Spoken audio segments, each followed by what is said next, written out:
বছর দুয়েক হবে।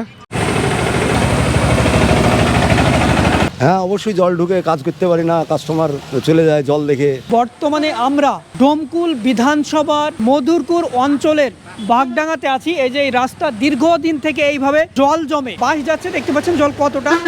দোকানদাররা জানাচ্ছেন যে এই জল সামান্য পরিমাণে যদি বৃষ্টি হয় সেই জল দোকানে চলে যায়, আর জলের উচ্চতা এতটা। আর এই যে রাস্তাটা দীর্ঘদিন থেকে প্রায় 2 বছর থেকে এইভাবে জল জমে আছে, কিন্তু প্রশাসনিক বিভাগে যারা দায়িত্ব আছে তাদেরকে জানালে তারা জানাচ্ছেন যে এটা পিডব্লিউ রাস্তা, রাস্তাটা খুব দ্রুত নষ্ট হয়ে যায় বলে স্থানীয় অভিযোগ করছেন। কারণ দিনের পর দিন, বছরের পর বছর এই যে রাস্তায় জল জমে আছে, রাস্তায় জল জমে থাকলেই যে রাস্তার কংক্রিট সেইগুলো নর্মালি নষ্ট হয়ে যায়। স্থানীয়রা অভিযোগ করছেন খুব দ্রুত এই রাস্তা নষ্ট হয়ে যাবে যদি এই রাস্তায় মেরামতি না করা হয় এবং রাস্তাকে যদি উঁচু না করা হয়। আপনাদের এই জল কতদিন থেকে জমে আছে আপনার দোকানের সামনে? অনেক দিন থেকে জমে আছে। যারা দায়িত্ব আছে তাদেরকে জানালে কি বলে? পিডব্লিউর রাস্তা পিডব্লিউ করবে।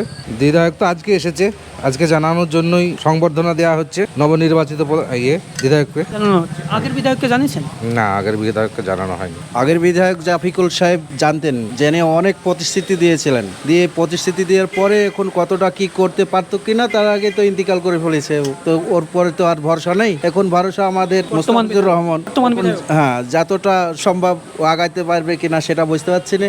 আজকে বাগডাঙ্গা বাজার সমিতির উদ্যোগে এসছে, এই বিষয়টা নিয়ে অবশ্যই ভাববে হয়তো। আপনাদের যে এই রাস্তাটা বেহাল দশা, কতদিন থেকে এই অবস্থা? এটা মোটামুটি প্রায় বছর দুয়েক হবে। প্রশাসনিক বিভাগে যারা দায়িত্ব আছে তাদেরকে জানিয়েছিলেন? ওদের জানে তো, ওরা তো সবসময় রাস্তাতে চলছে যাচ্ছে আসছে, কিন্তু তারা তো কিছু বলেও না, কিছু করেও না, কোনো ব্যবস্থাই করে না। রাস্তায় যদি এইভাবে জল জমে থাকে রাস্তাটা তো নষ্ট হয়ে যাবে খুব দ্রুত। হ্যাঁ, সে তো নষ্ট হবে, জল জমে থাকলে তো রাস্তা নষ্ট হবেই। বিধায়ককে আমরা তো জানি, এখন অন্য কেউ জানেছে কিনা সেটা আমি বলতে পারছি না। এইভাবে যে জল জমে আছে আপনার দোকানেও তো জল আসে? হ্যাঁ, অবশ্যই জল ঢুকে কাজ করতে পারি না, কাস্টমার চলে যায় জল দেখে, গ্যারেজের ক্ষতি হচ্ছে আমার। অনেকে জানাচ্ছেন যে এখানে ব্যাঙে হিসু করলেও জল জমে যায়, জমিটা এতটা নিচু রাস্তা। রাস্তার 2 সাইডে বাঁধ দিয়ে উঁচু করে দিয়েছে, রাস্তাটা নিচু হয়ে গেছে, জল নিকাশের কোনো ব্যবস্থা নাই, কোনো মেম্বার, পঞ্চায়েত মেম্বার, প্রধানের কোনো ভূমিকা নাই, দেখছে যাচ্ছে আসছে, 11 নম্বর পঞ্চায়েতের প্রধান ভূমিকা নাই, কারোর ভূমিকা নাই।